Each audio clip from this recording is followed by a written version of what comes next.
সকলকে জয় যিশু।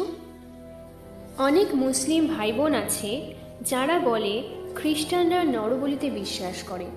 আমরা এই ভিডিওতে এই প্রশ্নের উত্তর দেখব এবং আমি সকলকে অনুরোধ করব ভিডিওটি সবাইকে শেয়ার করবেন যাতে তারাও এই প্রশ্নের উত্তর দিতে পারে। চলুন শুরু করা যাক। বাইবেল স্পষ্টত আমাদের বলে ঈশ্বর নরবলি ঘৃণা করে। দ্বিতীয় বিবরণ 12 অধ্যায় 31 পদ এবং 18 অধ্যায় 10 পদে এই বিষয়ে লেখা আছে। 2 রাজাবলী 21 অধ্যায় 6 পদে নরবলিকে জাদুবিদ্যার সঙ্গে সম্পর্কিত বলা হয়েছে। তাহলে প্রশ্ন হলো, ঈশ্বর যখন নরবলি ঘৃণা করে তাহলে আমাদের পাপের জন্য তিনি যিশুকে ক্রুশে বলি কেন দিলেন? বাইবেল আমাদের বলে পাপ ক্ষমার জন্য বলিদান হওয়া জরুরি। রক্ত ছাড়া পাপের মোচন হয় না।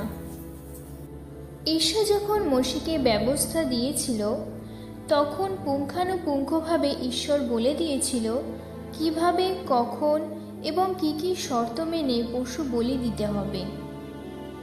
যেমন যে পশুকে বলি দেওয়া হবে তাকে নিষ্কলঙ্ক এবং নির্দোষ হতে হবে। এই ব্যবস্থা প্রভু যীশু খ্রিস্টের ক্রুশে মারা যাওয়া পর্যন্ত ছিল। যীশু খ্রিস্টই হলো অন্তিম এবং সেই নিখুঁত পারফেক্ট বলিদান। তার ফলে পশু বলির আর কোনো প্রয়োজনীয়তা রইল না।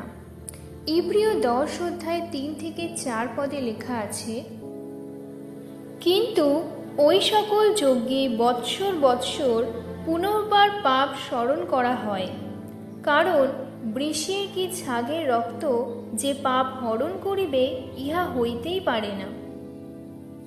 যীশু খ্রিস্টের বলিদান যে নরবলি নয় তার অনেক কারণ আছে। প্রথমত, যীশু নিছক মানুষ ছিলেন না। যদি তিনি শুধু মানুষ হতেন তাহলে তার বলিদানটিও অস্থায়ী হয়ে যেত, কারণ একটি মানুষের জীবন বহু সংখ্যক লোকের পাপকে ঢাকতে পারে না। একটা সীমিত মানব জীবন অসীম ঈশ্বরের বিরুদ্ধে পাপের প্রায়শ্চিত্ত করতে পারে না।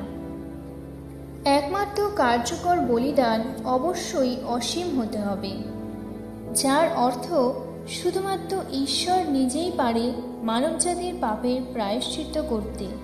একমাত্র ঈশ্বর নিজেই একজন অসীম সত্তা। ঈশ্বরকে একজন মানুষ হয়ে মানুষের মধ্যে থাকতে হয়েছিল। যোহন 1 অধ্যায় 14 পদ।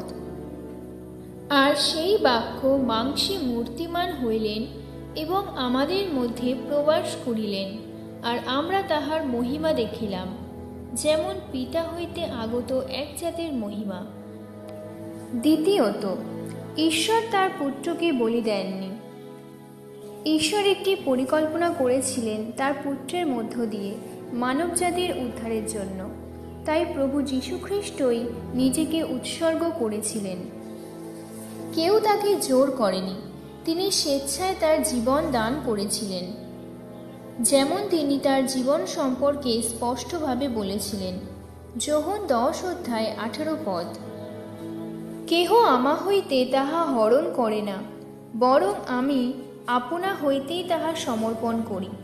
তাহা সমর্পণ করিতে আমার ক্ষমতা আছে এবং পুনরায় তাহা গ্রহণ করিতেও আমার ক্ষমতা আছে। এই আদেশ আমি আপন পিতা হইতে পাইয়াছি। ঈশ্বর পুত্র নিজেকে ঈশ্বর পিতার কাছে উৎসর্গ করেছিলেন এবং এর মাধ্যমে আইনের সমস্ত প্রয়োজনীয়তা পূরণ করেছেন।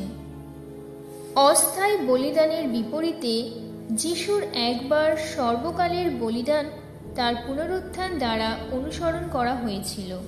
তিনি তার জীবন দান করেন এবং আবার তা গ্রহণ করেন, যার ফলে সকলের জন্য অনন্ত জীবন প্রদান করেন। যারা তার উপর বিশ্বাস করে, পাপ স্বীকার করে এবং অনুতাপ করে তাদের তিনি নতুন জীবন দেন। তিনি পিতার প্রতি এবং পিতা তাকে যাদের দিয়েছেন তাদের প্রতি ভালোবাসার জন্যই এটা করেন। যোহন 6 অধ্যায় 37 থেকে 40 পদ।